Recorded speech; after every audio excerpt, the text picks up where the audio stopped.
Welcome, John from Palm Beach Customs. How we doing? This is a video on the 69 Cobra Jet Mustang build. And where we're at right now is I wanted to just walk around. I just got done media blasting it. We used to have a business in the 80s and 90s, and we had a big sandblasting business with 3 trucks, and we did metal and commercial and residential on buildings. So quite a bit of time in on the blasting. But back on the, this is a 69 R code Cobra Jet we're doing factory. Just going to walk around and show you the good, the bad, and the ugly.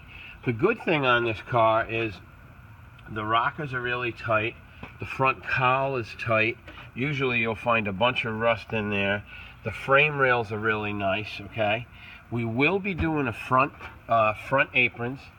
We're going to do shock towers, and I'll show you why right here. You can see over here, you see where somebody cut the towers out just to get some headers in. So we're going to do front aprons, and we're going to do shock towers, and we're going to do the rear apron. This is, you can see there's an original R code. I don't know if you can see the VIN number right here, but we also have the VIN number on the windshield frame. But you will. This is where they are on the right-hand side apron, right above the shock tower on the 69s. You know, the earlier ones, they're a different place. They're on the driver's side. The upper cowl panel is in good shape. I'll even show you the lower cowl up here under the dash. Usually those are rotted out. This one's in good shape. The passenger side floor pan is almost perfect. We are going to be doing 2 rear quarters on this car, so I didn't strip this quarter down because it's coming off. And you can see where it was replaced once before, and there's the factory lead seam. So this car had a tap in the rear, so we're going to replace this quarter, and we're doing the rear body panel. We're going to do inner wheel tubs and outer, and we're probably going to do trunk extensions too. There's a few pinholes, nothing bad. All around the window openings, there was no rust on this car. This is a factory quarter on the driver's side. It was factory lead seam, and we're going to replace that as well because the inner quarter and the lower quarters are rotted. And we're doing a full floor pan on this side, and we've already cut out the seat bracket, and you can see I got it all sandblasted. And I have this yellow tape in here because I'm getting ready to prime this with some DP90 epoxy primer just to lock it in, and so it doesn't take on any moisture.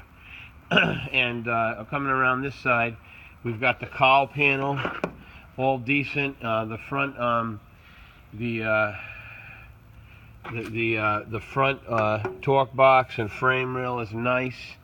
And what I'm going to do is I'm going to roll this over on the rotisserie and show you the underside. Okay, so we're going to roll this over, and this is going to come off the rotisserie and go on a dedicated bench that we jig everything up. It's a level bench made out of 3/8 tubing, and it's real heavy duty, and the car is going to go on that bench so it stays true, as we don't lose any measurements when we're doing the welding.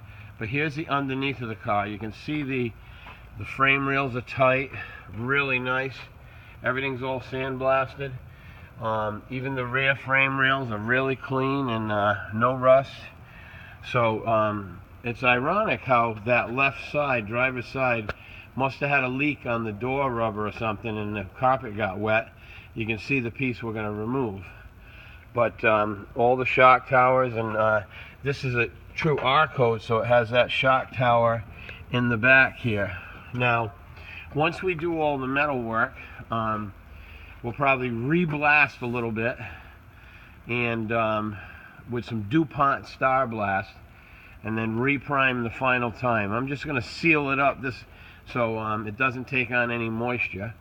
And I'll show you the dedicated bench that we're gonna put the car on. Right now we got a 57 Chevy sitting on it, but this bench right here we will jig the car on, especially because that's a unibody. You know, when we do the 57 Chevy, it'll be sitting on the original frame, so all the measurements will be, you know, maintained.